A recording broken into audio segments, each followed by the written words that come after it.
Welcome to day 187 of our DeSo journey. I'm Ed Krastenstein here with my twin brother Brian, who's finally back in Florida. And Brian, we had some news yesterday, some things that took place, some discussion that's been taking place on Bitclout. And how was Wisconsin? Wisconsin was good. It was a little colder than it is here in Florida, but overall it wasn't too bad. We had some fun. There was a parade for our kids, so we had a good time. You But didn't bring any milk home for me? no milk. We didn't milk any cows, unfortunately. Yeah, so TPlusZero, the user TPlusZero, he made a very interesting blog post about DeSo a few days ago. And yesterday, he put $1 million into DeSo. Yeah, so there are two transactions, one for about $336,000 yesterday afternoon. And then there was a pause for about 45 minutes, and then another 660,000 or so dollars got purchased from the Gringot bot on Bitclout.com. And I think what happened was that they ran out of money. I think the Gringot ran out of money because Who Am I sent like 1.5 million or something like that to the bot, like in between. So it looks like TPlusZero tried buying $1 million, maybe couldn't, got 300,000, and then had to wait for Who Am I to replenish the coffers, I guess you could say. Yeah, and TPlusZero is anonymous, and I said he in the beginning, but it could be a she. I don't know. But this individual, they have some experience with Ripple, and apparently they have some money to throw around on DeSo. I think you made a post yesterday talking about it, and he/she wrote back saying, what was it? What was the comment that they made? They better to be late than never or something like that, I think. I don't want to quote exactly, but I don't think that's what he said. I think you're misquoting, but anyhow, he made a comment similar to that. But it's great to see, big players come on board, put a lot of money onto the platform, into the coin. Who knows what they're going to do with the coin? Maybe they're just planning to hold it. Maybe they plan on investing it. Who knows? We'll have to wait and see. But in other news, the price of clout reached $151 yesterday on blockchain.com, which is the highest in quite some time. Yeah, clearly there's demands outstripping the supply right now. Nobody really wants to sell their clout. I mean, I don't want to say nobody, but the amount of clout that's being sold is obviously less than the demand. With all the tailwinds and all the excitement that we can look forward to, the referral programs coming, the new UI and a whole new nodes coming. So and of course the Coinbase listing that's in the works. So I think there's so many tailwinds that nobody kind of wants to be the one that sells at 140 or 150, and then this thing's at $1,500 like a year or two from now and they regret it. So I think that immediately, I think we still have some upside. I think that there will eventually be a pullback. It happens with every crypto. Sellers come in because they want to take some profit. We haven't hit the ultimate high of $200. I think that could act as a pretty strong ceiling for the time being until we get more going on here. And let's be clear, Brian mentioned $1,500. By no means are we saying that the price of DeSo is going to hit $1,500 in a short or long term. Nobody really knows. It's like we're all kind of along for the ride, and it could go in any direction at this point. It is good to know that a Coinbase listing is coming. It's good to know that, a referral program and a new front end and a new node are coming. So all that, you would think would have a positive effect on DeSo, unless, of course, that's already priced into the price of DeSo, which I find hard to believe just because I don't think anything can be priced in when it's not on a main exchange yet. Yeah, there's not enough eyeballs on it right now. But I do want to point out, like I said, we don't know where it's going. And for us, although it's exciting to see $150, or if it goes up higher than that, it's exciting. I think the main thing that we concentrate on is the technology and the developers, and how quickly the technology is developing, how many new users are coming on board, what the daily active user numbers are, and how the new developers are interacting with the blockchain to create awesome new things. And one of those awesome new things that we saw yesterday was Icon, AIKON, He put out Tim, his name's Tim. Tim, his username's Icon. He put out a game, a rocket game. And what was so great about it, it's called Mini Rocket, My Mini Rocket, something like that. I can quickly check here, My Little Rocket. And what was so great about this was that it actually integrates with the DeSo blockchain. And although it's just kind of a proof of concept type thing right now, the game worked using an NFT. So if you owned an NFT, a particular NFT, when you log into the game, it will check your account and see if you own that NFT. If it sees you own it, then you get that rocket in the NFT to play with. And users also got like mini clout, he called it mini DeSo. I'm sorry, not mini clout. DeSo. Mini DeSo for playing, and it was like a way to earn for playing the game. So I mean, this is something we're definitely going to see. I think what Tim did is genius, because it is probably the first game that's built on DeSo. I know there were a couple other games, and I know that that Cloudy app had some gaming integrated into their app, but this is the future, and I think gaming in general and gaming on the blockchain is the future. So props to Tim, and I'd love to see how this develops further for sure. Yeah, and in other news, Diamondhands invested $500,000 into his own coin. And when I say Diamondhands, I don't mean Natter, I mean Diamondhands, the old Natter account. And this was actually caused because Sandy Rose on the platform had a concern that, so Diamondhands had built up this coin value on the platform and then kind of moved on to Natter. And Sandy Rose, as well as several others, were a little upset about this. And they believe that, it's kind of hurting the people who believed in Diamondhands and had invested in his coin, because he moved to the Natter account. Everybody kind of flooded over to there, and it kind of devalued the Diamondhands account, because nobody really knew, is this the end of Diamondhands? Why am I going to invest in Diamondhands? I'm going to sell because there's no reason to own a coin of somebody who's not going to be inactive. And we pointed out that we didn't really know if Diamondhands was going to be inactive. I still think the Diamondhands account will have some activity, and Natter kind of clarified this. Yes, Natter or Diamondhands kind of clarified this. Okay, Diamondhands and Natter are the same person, but they're two different personas. So Diamondhands kind of clarified this and said he even didn't know how much he was going to use the Diamondhands account anymore. But because of the concerns that the coin value took a hit when he switched over to Natter, he put $500,000 into the Diamondhands coin, boosting the price, I think, by about $5,000 a coin, if I'm correct, to kind of protect the investors who did hold on to it and who did see the value of their wallet fall because of the depreciation of that coin. Yeah, the last I saw, the Diamondhands account was valued at around 14,000. I think it was about 8,000 or 9,000 before he pumped that money, and it was 3,300 or so DeSo that he put in.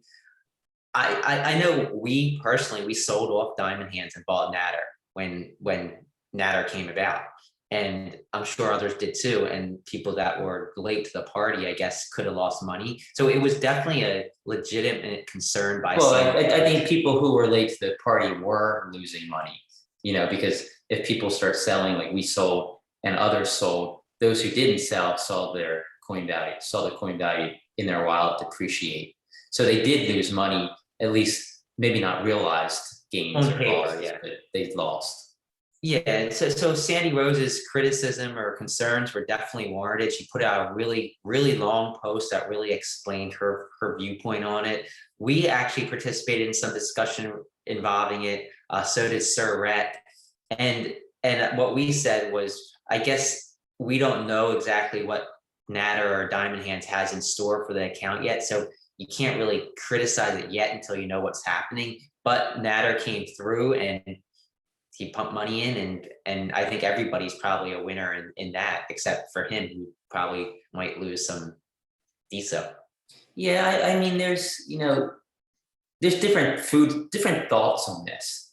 If you're a user and you have an account and you create a side project for another account, does that devalue your account? Then if that side project fades away and you start another side project. Like I think it's kind of like a wild, wild west right now in DeSo. Nobody really knows what the taboos are. Nobody really knows what the proper DeSo etiquette is. And I think it's important to have these discussions. Personally, it's hard. I think a lot of times when you see people drop accounts, become inactive and start another account, it's hard to really blame them because you don't really know their motivations. But I do think when you're onboarding people, you have to let them know that, this could happen. This person could rug pull. This person could, just become inactive and people will sell off their coin. And I just think that's a really important point to tell everyone who you bring onto the platform and make it clear to them what can and cannot happen. And, I think it's hard to judge somebody for what they're doing unless you know what their true motivations are and unless you know what the cause of their actions are. So, you're going to see people jump down other people's throats for things that maybe the individual who's getting attacked actually had good motivations to begin with, but things just didn't go the right way, or they didn't understand what they were getting into. They didn't understand the proper DeSo etiquette. They didn't understand what the taboos were on the platform. So I think it's important to have these conversations. And also I think it's important to kind of let our opinions be heard, whether they're good or bad. Yeah, and I just want to add, you said side projects, and I think there are ways to do it in a more ethical way if you're going to move on from a side project. Like don't just go up and sell up your own coin in that side project and leave everybody that believes in that project hanging. If you do want to sell up that coin to capture that value back, then maybe it's best to put out a message and say, hey, in a few days, I'm going to be selling all this coin because this project is closing. It didn't work out the way I thought it would. You have an opportunity to sell the coin and get your money out before we take it back. And I think that's the way to go about it if you want to do it in an ethical and I guess moral way. But like you said, everybody has different motivations. Some people might be in the need of the cash and they act swiftly and maybe don't think it through. I know with Bitclout forums, that was a project we started like on day one, and that didn't work out. We had this account, Bitclout forums, and there was still people that had creator coins in it. But there were only like 2 or 3 that had us anything over like $10 invested into it. But we had like $600 or $700 into it, and I wanted to get that money out, but I didn't want to screw over the people that still had the coin. So what we did was we put out a message: hey, Bitclout forums is closing. The project didn't work out like we had planned. You can sell your creator coin. We're not going to be selling it for a few days. And then those people got out, and then we sold the creator coin, and we recaptured that money and put it. Well, at the same time, I think we had to realize that when Bitclout launched, the idea for the creator coin was to profit. So when you created a profile, every single sale that you made, your founder reward was paid in your own creator coin. Meaning, if you didn't sell your creator coin, there'd be no way for you to profit on the platform at that time. And over time, I think Diamondhands and the core team realized that, it's kind of becoming Bitclout etiquette not to sell your coin. But, you still can't blame people for doing so, because a lot of people, especially those in the beginning, created their profiles and put a lot of money into their own accounts, knowing that they would see the value increase and they could actually profit off of the platform. Musicians did it, artists did it. They use their profiles to generate income, and in order to generate their income, they offered services, they offered products, and said, buy my coin, you'll get my product or service, and that will increase my coin value. Again, that was at the time when founder reward was paid in your own coin. So it's an evolution, and we're seeing that evolution take place. We're seeing the community kind of dictate itself what is and what is not right, and that's why we need these conversations to take place. Yeah, and I think over the course of the last few weeks, we've seen a lot of creators sell off a portion of their coin. They needed the money, maybe they needed to pay rent, and that was their store of value. I think it's one thing to do something like that, which I think is fine. I mean, people are going to lose money, but I think it's fine in that respect. But if you're going to have a side project and you shut it down, but before you shut it down, you take out all your own coin and don't tell people, I think that can be kind of a little unethical. Well, and I think this is why staking is so important to DeSo. I think that's why we really need staking. So, we could sit here and say we guarantee we're not going to sell any of our coin for the next 5 years, but you get to take our word for it. But if there's a way to actually stake that coin for 5 years, then it'll give people confidence that, okay, this person's not going to actually sell their coin because they can't sell their coin. It's written in a smart contract. So I'm going to buy their coin, knowing that they can't rug pull. So, we've heard Nader talk about this, and I think with the future for staking is going to lie in DeFi, and a bridge between DeSo and DeFi will eventually emerge if things go as planned, and that's when staking will become an option. Yeah, I think that's definitely, DeFi is the future, and we definitely need it. Yeah, and so I think that's all the news we've had today. I do want to mention briefly 2 things that we're doing. Bitclout Kids, the gold version ends today, right, Brian?